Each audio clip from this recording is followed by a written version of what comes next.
Chapter 1. When water runs out, simple and normal things like going to the toilet become a big problem.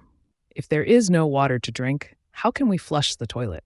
I only have a few boxes of sweetened milk and a few boxes of V-Fresh orange juice, but the more I drink, the thirstier I feel. These drinks keep me alive, but I can't live on them alone. These days, the weather is foggy, so I can't go outside. Actually, I can, but I don't dare to. Even though it's foggy and they don't dare to go out, they still listen from inside their houses. If one of them gets too hungry, they might jump out and grab me. I forgot to introduce myself. I am 22 years old, used to be a student, and maybe the only survivor left in Saigon. I don't even know what day it is in June 2014. There was a pandemic like the zombie movies, and now everything is over. But luckily, I'm still alive. They are not zombies. Zombies are dead but can walk and eat human brains. They don't talk and don't think, but these people do. They have a disease that makes them crazy. Their eyes are always red and their mouths drool. Their skin is pale. Their hands and feet are thin because they lack nutrition. Their immune system is gone because they have wounds and sores all over, with maggots crawling in them. They look like zombies, but they are still alive. They hunt in packs and live in nests, even as families. The big ones find food for the small ones. But they don't talk, they just howl like animals. The only thing they fear is light, but it must be as bright as the sun. In the strong sunlight, they seem to be blind and can't see. But in dim light, like before it rains, they can still go outside, but not as well as in the dark. In short, I think they have rabies, but are not dead yet. They eat everything. I once saw one eating cardboard because it was too hungry, but they mostly eat people. Fresh meat. One of them will eat enough to be full. If the victim survives, they will get rabies too. But if it's a pack, they eat everything. Even the blood is licked clean. Sometimes, when too hungry, they eat each other. I haven't seen this myself, but at night they roam the streets. If they can't find anyone, they attack each other. Sometimes I hear howling at night, usually when one bites another and the whole pack attacks. In the morning, I see bones scattered around. Not too messy, because they clean up quite well. That's why I only go outside during the day. 2 months ago, I lived with 2 other guys. One was too greedy and died. The other was too careful and also died. Trung, my friend, was unlucky and got the disease. Sometimes I see him wandering at the end of the street at dusk. Hung was eaten completely. Now it's just me in the house. I have a few cans of food and drinks, enough to live for a while, but the water is gone. It's been a week without sunlight, and I'm afraid to go outside. The house has 4 floors. The main door is metal, then a rolling door, and another glass door. I'm not afraid of them breaking in while I sleep. When I go out, I use a rope ladder because opening the rolling door is too noisy. The ones in the nest will hear it. At night, they roam around. So, I use the rope ladder. Their hands and feet are stiff and can't climb. At most, they can hang on. If necessary, I will cut the rope. If I open the rolling door and a pack of 4 or 5 rushes in, I can't defend myself. 30 meters from my house, I have a Triton truck parked by my neighbor. I usually climb down, jump into the truck, and drive to find supplies. On sunny days, I drive around to see if anyone is still alive, but it's usually hopeless. The streets are empty. Motorcycles and cars are abandoned everywhere like in the movies. Grass and trees grow wild in the corners. If a house is locked, it's fine, but if it has a door, don't stand outside looking in. That's their nest. The scariest ones are the stronger ones. They might jump out, grab you, and pull you in. Bones and flesh are all over the streets. At first, I was scared, but once I threw some bones into their nest and then ran away. Chapter 2. My weapons. I have a katana from Japan, about 1 meter long and weighing 2 kilograms. I also have a jungle knife, an AK-47 with double mags, 2 magazines taped together for quick reloading, just flip it, and 2 extra magazines, making 4 in total. I only load 25 to 27 bullets per magazine because if I load too many and don't shoot for a while, the spring might get weak. All my gear weighs about 10 kilograms, which is quite heavy. Before I had a tactical vest, I had to stuff the magazines in my pants, and it hurt when I ran. Later, I found a slightly large vest from a paintball club, but it looked cool. During the day, I shoot freely with my AK, but I have to shoot far from home. They are smart. If they hear shooting all day, They gather at night. Shooting at night is not advisable unless you have enough ammo to shoot until morning. I got the katana from a mansion on my street. I found the AK near the Kente Bridge at a police checkpoint that got overrun. There were only guns left, no bulletproof vests. There were also shields and helmets, but I didn't take them. The shields were useless, and the helmets were too heavy and bloody. The police had only 5 bullets each for their AKs and rubber bullets for their pistols. I had to go to their ammo warehouse to get enough bullets. Back then, there were 2 other guys with me. Now I'm alone, so I have to be careful not to waste ammo. I can't remember how many of them I've killed. I use my knife for close combat and shoot from a distance. During the day, they hide, and I hunt for food and kill them like hunting. At night, they hunt me, so it's fair. There are 3 types of them. Type 1 is big, strong, and newly infected. They can run and are the leaders. Type 2 is slower, and they can't catch me but can surround me. They limp when they run. Type 3 is the weakest, including children. They are usually taken care of by the other 2 types. Today, I need to find water because I'm very thirsty. I hope to go out tomorrow. The water at the supermarket is gone, so I have to find it in small shops or houses. I used to have 2 other guys with me, and we would get water from the neighbor's tank. But now I'm alone, and the tanks are empty. I live in District 7, near the Kente Bridge and Lotte Mart. This area has a grid layout, with intersections every 50 meters, making it easy to run away. In other places, if they block both ends of the street, you're dead. My mouth is dry, and my lips are cracked. The weather in Saigon is hot and humid, very uncomfortable. I wish I could take a bath, have air conditioning, or drink cold water. These simple things are now a great desire. I lie on my mattress, hands and legs stretched out, eyes closed.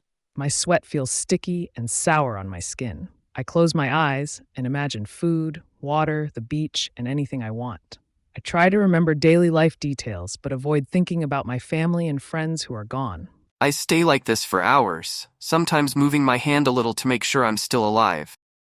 I don't want to open my eyes because I'll only see the empty ceiling, ruining my thoughts.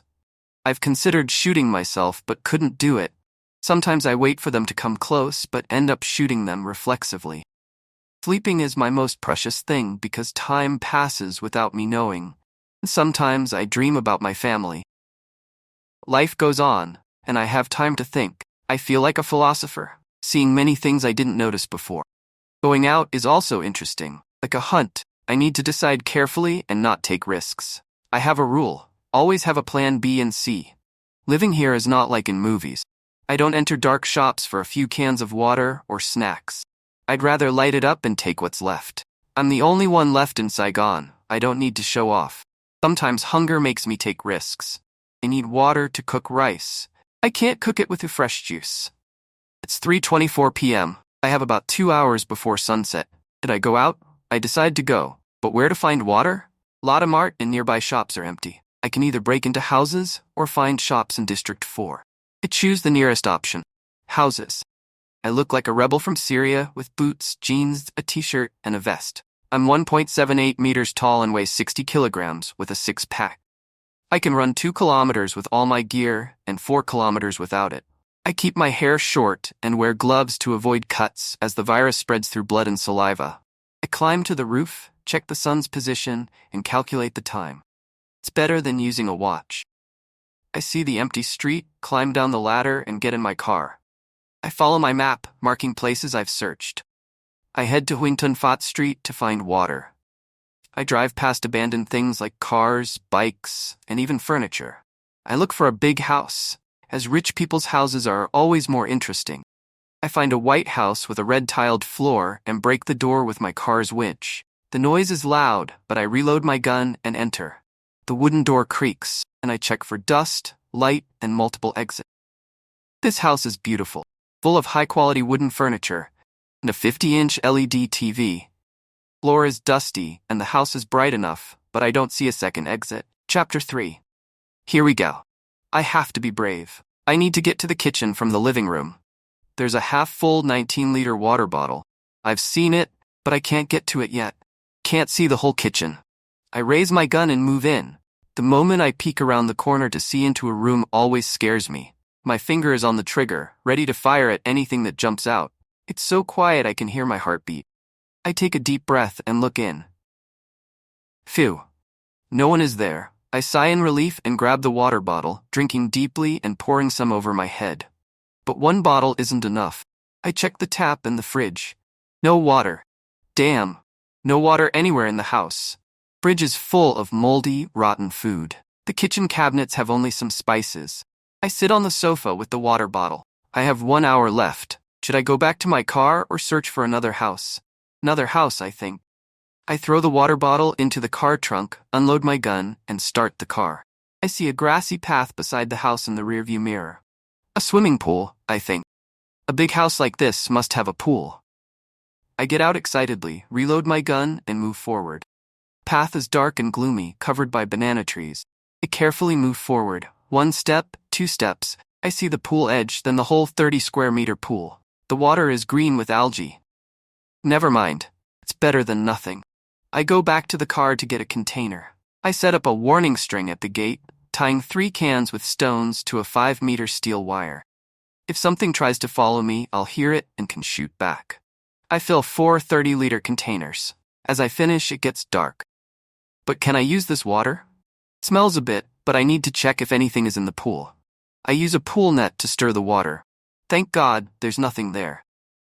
Sometimes, dead bodies float up, but not this time. I go back to the car, remove the warning string, and replace it with a safety string. It's just a nylon rope tied across the entrance. If the rope is cut, I'll know someone came in. I drive back home, unload the gun, and carry the water containers home. It's heavy work. I only bring the water bottle inside for now. The other containers can wait until morning. I climb up, remove my clothes, and use a wet towel to wipe down. It feels so good. I lie down, close my eyes, and feel happy. But my stomach doesn't stay happy for long. I go to the kitchen. Water is scarce, so I skip rinsing the rice. Food is not a big worry because a bag of rice can last for months, and rice is easy to find. I have a stove and gas, so cooking isn't hard. But I crave fresh food, a bowl of vegetable soup or a piece of beef. Now I just eat to survive, often with canned food or rice with barbecue sauce. After dinner, I become the hunted. At night, my only pleasure is lying on the rooftop. Tonight there's a moon, so I need to cover myself to stay hidden. I lie on the warm tiles, waiting. When the sun sets, they come out. Few at first, then many, stumbling around.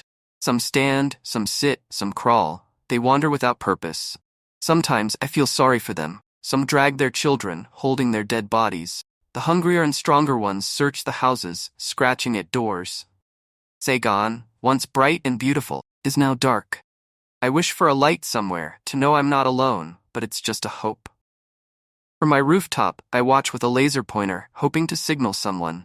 I have a pile of wood and gasoline to make a fire if I see a plane, but my wood pile is rotting, never used. I lie down, thinking. Sometimes I fall asleep without knowing. But not tonight. I need to name them. They are still people.